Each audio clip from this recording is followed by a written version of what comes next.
दोस्तों, देश की पहली महिला चीफ जस्टिस बनने के कतार में शामिल जस्टिस बी.वी. नागरत्ना का सुप्रीम कोर्ट कॉलेजियम का सदस्य बनना लगभग तय है।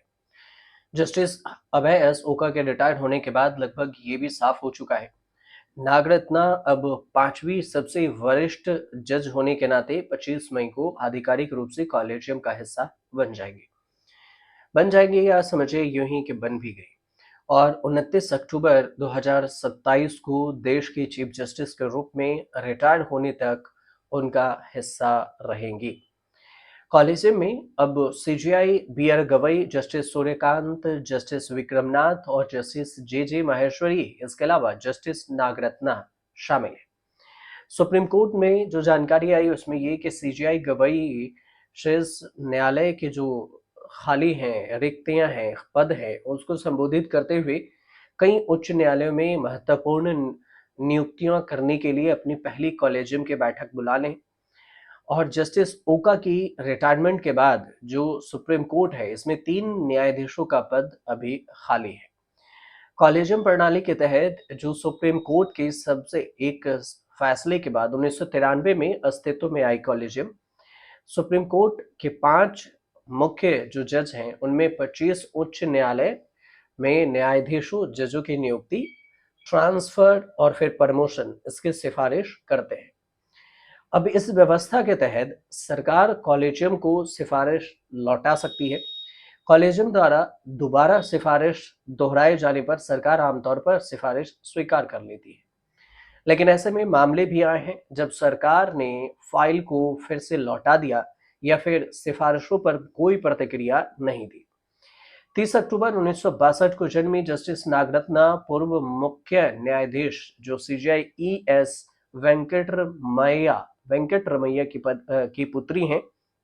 उन्होंने 28 अक्टूबर 1987 को बेंगलुरु में एक वकील के रूप में रजिस्ट्रेशन कराया। संविधान, वाणिज्य, बीमा और सेवा से संबंधित क्षेत्रों में प्रैक्टिस की। 18 फरवरी 2008 को उन्हें कर्नाटक हाई कोर्ट का अतिरिक्त न्यायाधीश मतलब एडिशनल जज नियुक्त किया गया था। 17 फरवरी 2010 को वे परमानेंट जज बन गए। सुप्रीम कोर्ट के न्यायाधीश जो सुप्रीम कोर्ट के जज हैं, उसके रूप में उनका कार्यकाल 29 अक्टूबर 2027 तक रहेगा। 23 सितंबर 2027 के बाद पहली महिला मुख्य न्यायाधीश के रूप में उनका कार्यकाल 1 महीने से अधिक का हो सकता है। अब नागरत्ना है कौन, इनके बारे में विस्तार से समझ लीजिए कि बी.वी. नागरत्ना कौन है। Justice BV. नागरत्ना 30 अक्टूबर 1962 को बेंगलुरु में जन्मी। उन्होंने इस साल 1984 में दिल्ली यूनिवर्सिटी के जीसस एंड मैरी कॉलेज से बीए ऑनर्स हिस्ट्री से पढ़ाई की। इसके बाद दिल्ली यूनिवर्सिटी के ही कैंपस लॉ सेंटर से एलएलबी में दाखिला ले लिया। 1987 में एलएलबी की पढ़ाई पूरी करने के बाद बतौर एडवोकेट प्रैक्टिस शुरू की। 1987 से 1994 तक के.ई.एस.वी.वाई एंड कॉरपोरेशन के साथ काम करती रही। 1994 में इंडिपेंडेंट प्रैक्टिस शुरू की। पहली बार जब जज बनी तो ये समय था 2008 का। 2008 में कर्नाटक हाई कोर्ट के जज बनी। 18 फरवरी 2008 को उन्हें कर्नाटक हाई कोर्ट का एडिशनल जज नियुक्त किया गया। 17 फरवरी 2010 को कर्नाटक हाई कोर्ट के परमानेंट जज बनी। Justice Nagarathna Karnataka judicial academy की अध्यक्ष और बेंगलुरु मेडिसिनल सेंटर की प्रेसिडेंट भी रही हैं। भारत की पहली महिला सीजीआई ये होंगी। कब? 31 अगस्त 2021 को सुप्रीम कोर्ट में इनकी नियुक्ति हुई थी। चीफ जस्टिस ऑफ इंडिया यानी सीजीआई बनने के कतार में भी वो हैं। जस्टिस नागरत्ना भारत की पहली महिला मुख्य न्यायाधीश होंगी। हालांकि उनका कार्यकाल सिर्फ 36 दिनों का होगा। वह 24 सितंबर 2027 को सीजीआई बनेंगी। 29 अक्टूबर 2027 तक इस पद पर बनी रहेंगी। पहले किन मामलों में इनके असहमतिपूर्ण फैसला रहा है जिसकी वजह से चर्चा में रही है? Justice Nagarathna administrative law, consecutive law, commercial law, family law जैसे मामलों के एक्सपर्ट मानी जाती हैं।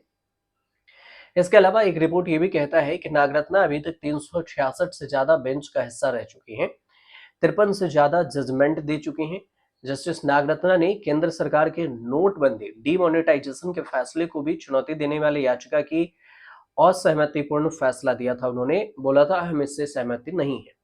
उन्होंने नोटबंदी से असहमति जताई थी, बोली थी ये फैसला सरकार का सही नहीं। इसके अलावा आजम खान से जुड़े फ्रीडम ऑफ स्पीच केस में भी अलग जजमेंट दी थी।